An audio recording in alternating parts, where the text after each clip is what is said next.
Pasito tum tum, pasito tum tum, pasito tum tum, pasito tum. Hola, this is your WIllie, not CM Punk. Welcome to another classic monofilm review. Okay, this is the last review of the Batman and Superman movies before the big one. So let's finish this off, shall we? I wasn't planning on doing this review, but then I found this documentary that caught me so much that it would be a crime if I don't add it in my list of reviews. This is about a movie that never happened and will never happen. It's called The Death of Superman Lives. What happened?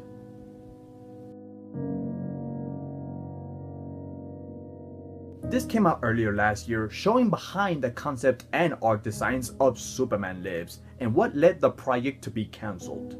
What was really amazing about this documentary is how it made me wonder, what if, and at the same time made me want to see this movie happen, whether it was good or not.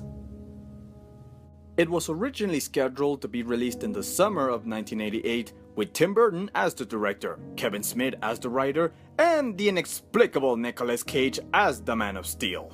This looked more like behind the scenes to make the film look good instead of just burying it and saying why it never worked. However, the documentary was quite revealing and also entertaining at the same time through the experience of seeing how the film would have looked. They point out some plot points of the story. Superman was supposed to get killed in the opener by the hands of Doomsday and later be revived wearing a black suit and facing off against Brainiac, who was rumored to be played by Christopher Walken. This would lead to an epic climatic battle against a giant spider. But since that never happened, guess where did that spider end up being at?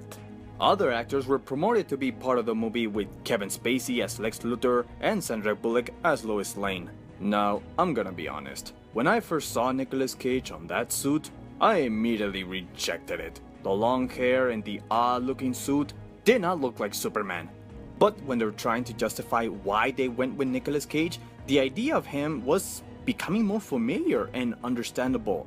They went with him because they wanted to show Superman more like an alien rather than a human, as if he was a complete reject from both worlds. And we know if anybody could have been a perfect alien, is none other than Nick Cage himself. Plus, after seeing him in the actual suit, he actually looked kind of decent as Superman. The part that gave me the aspiration to have seen the film completely was the art design, the costume, and all of these monsters that were in it. A part of me loved how this could have looked. The art concept for this is very eye-catching. It looked colorful but very unique for how galactically spiky it looked, and still had that gothic concept that Tim Burton puts in all of his movies. However, it wasn't made clear what the story was about. They show the plot separately through the use of animation or an actor giving you an idea of how this could have looked, but we're never given a clear picture of what this film would have been about. They give a lot of point of views of what led to the film's demise. Some said it was over budgeted, others said it was the studio terrified of how the movie was going to look for removing itself from the traditional big chin Superman to a more everyday man that didn't have that same attractive appeal as Christopher Reeves or Henry Cavill. In my opinion of how Superman Lives would have turned out to be, I think it would have sucked. Big time. It's not only the negative backlash it would have gotten, but it would have been inevitable.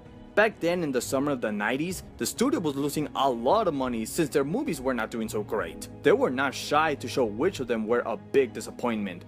It became a huge risk to make a film based out of a comic book because they were all bombs in the 90s. Oh, and let's not forget, Batman and Robin came out a year earlier, bringing the bar for comic book movies even lower. So the idea to take America's greatest hero and switch it to something more odd and original terrified the studio since they didn't know what to expect from Burton and Nicolas Cage. I believe this would have joined the list of bad summer films in the 90s.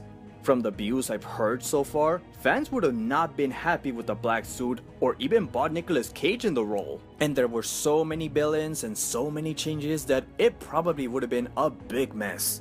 I know Tim Burton has done good superhero movies in the past, but that's only because the studio restrained him in the first Batman movie, and even that, it looked clunky at times. Not to mention how parents were upset with his sequel for being too violent. Maybe through time this would have become a cult following, because it's Tim Burton, and someone would have made up a profound meaning of this movie. Maybe that it was a unique interpretation from the traditional Superman, or that Nicolas Cage was more relatable as a superhero than anyone else. I don't know how I would have reacted. Probably I would have caused some problems, but enjoyed how artsy it looked.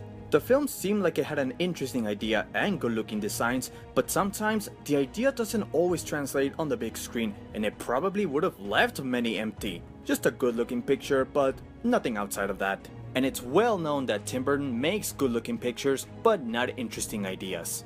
For some it's a shame it never happened, for others are thankful it never happened. As for the documentary, it was very colorful, very insightful. At the same time, you feel bad for those who worked so hard and passionately on something that many would have still be talking to this date. Superman Lives would have definitely not been a crowd pleaser, but it sure would have been a unique interpretation. So to this documentary, I give it a 7 out of 10 stars. Well, if there's something to get from this documentary, is hopefully one day they can come out and explain to us what were they thinking this was a good idea. That's it. Those were my thoughts on the death of Superman Lives. What do you thought of the idea of Nicolas Cage as being Superman? Did you like it? Did you not like it? Do you think it would work or not? You can comment down below and even say, did you like this documentary or why not? Okay guys, this is it. But not for these reviews. Tune in next time because when I get back, I'll be giving my thoughts on Batman vs. Superman. Dawn of Justice. That's it for today. Ciao.